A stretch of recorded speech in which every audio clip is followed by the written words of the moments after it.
ఈ రాక్షసుల్ని సంహరించడానికి పరమాత్మ ఎన్నిన వ్యూహం. దేవతలు దేవతలు, రాక్షసులు రాక్షసులు, సీక్రెట్ కాన్ఫరెన్సెస్ జరుగుతాయి. ఏమిరా దీనికి ఏం చెయ్యాలి? రాక్షసులు ఆలోచించారు, వాళ్ళు ప్లాన్ వేశారు. ఈ క్యాండిడేట్లను కట్టేస్తే సరిపోతుందన్నారు. అవిశ్వాస తీర్మానం అండి. ఆ టైంలో ఓటు చేయకుండా కొంతమంది గైర్హాజరు, కృష్ణార్పణం, ఇంకేముంది. ఇట్లాంటి ఎత్తులే ఉన్నాయి అక్కడ కూడా. భారతమంతా రాజనీతే, రాజకీయం అంతా గుమ్మడికాయలాగా ఉంది భారతంలో. వీళ్ళు దేవతలు ఏం చేశారు? ఎక్స్ పార్టీలో కొంతమందిని పుట్టించారు. కౌరవ పక్షం రాక్షస పక్షం కదండి, దాంట్లో మంచి కన్సల్టేషన్ ఆఫీసర్గా పుట్టించారు ఈ కర్ణుడిని. సూర్యుడు వచ్చి కర్ణుడి క్యాండిడేట్గా కూర్చున్నాడు. ఇంతకంటే మోసం ఉందా? అష్టవసువులు వచ్చి భీష్ముడిగా కూర్చున్నారు. మహేశ్వరుని యొక్క అంశతో ఆ అశ్వత్థామ కూర్చున్నాడు. కృపాచార్యుడు మహాదేవ క్రోధాంశలతో పుట్టాడు. ఇట్లా కీలకమైన పోస్టల్లో వాళ్ళు కూర్చున్నారు. ఎందుకని? ఈ క్యాండిడేట్ ఇక్కడ ఉంటే గాని ఈ వెధవ యుద్ధానికి దిగడు. సమరంబంతు ఒక కవి అంటాడు, ఎన్ని కమ్మని కళలు నడిచినవో తెలుగులో భారతం మీద చెప్పలేం. సమరంబంతు గురుండు భీష్ముడు కృపాచార్యుడు అశ్వత్థామయుడు విజయానందంబు నాకే సిద్ధించునటంచు నమ్మియున్నారు ఈ కుమతుల్.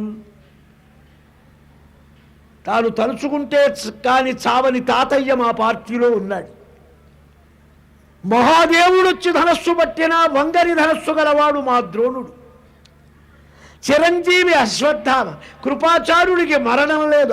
మా క్యాండిడేట్ ఎటువంటి వాళ్ళయ్యా, మాకేం భయం అని వాడు నీలగటానికి వీరుగా వీళ్ళంతా వచ్చి కూర్చున్నారు ఇక్కడ. ఇది రెండావుల దూడ వంటి వకీళ్ళు వీళ్ళంతా. కూర్చోవడం వాడి దగ్గరే కూర్చున్నారు. కానీ చూడండి, ఇప్పుడు కూడా పార్టీల్లో మన దగ్గరే ఉంటాడు వాడు, వాడితో మంత్రాలు చేస్తుంటాడు. వాడితో పని ఏమిటో ఏం లేదంటే డిన్నర్ పార్టీకి పిలిచారంటాడు. నీ పార్టీ పాడుగాను, మా దగ్గర డిన్నర్ తీసుకోరాదురా, అక్కడికి ఎందుకురా? ఇవన్నీ అప్పటి నుంచే ఉన్నాయి తమాషాలు.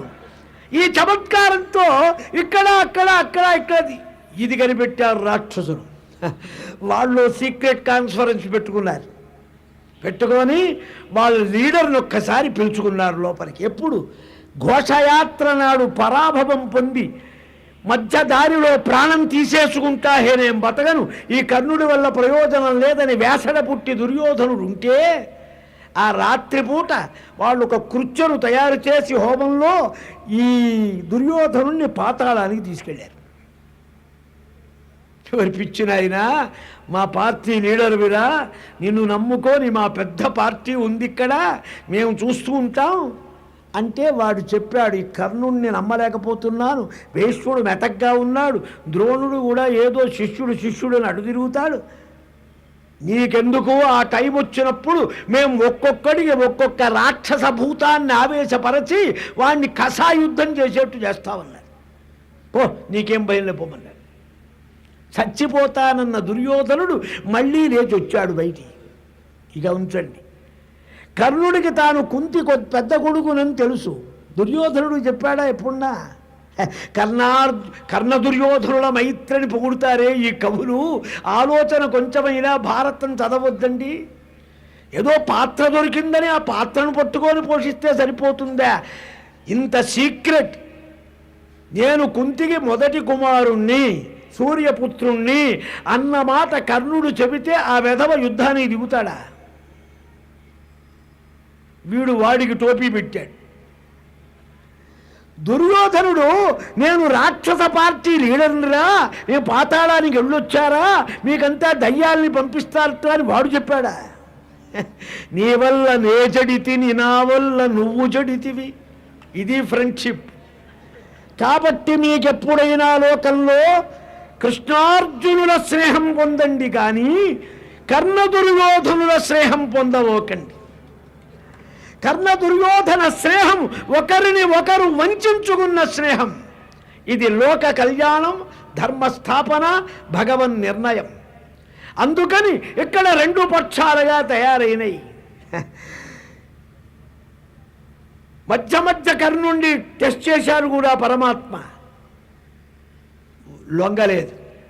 కారణం ఇది ధర్మస్థాపన కోసమే. ఇది కర్ణుడికి తెలుసు. కర్ణుడు మహావేత్త, మహాపండితుడు, ధర్మవేత్త, చాలా గొప్పవాడు, సూర్యమండలాభిమాని దేవత.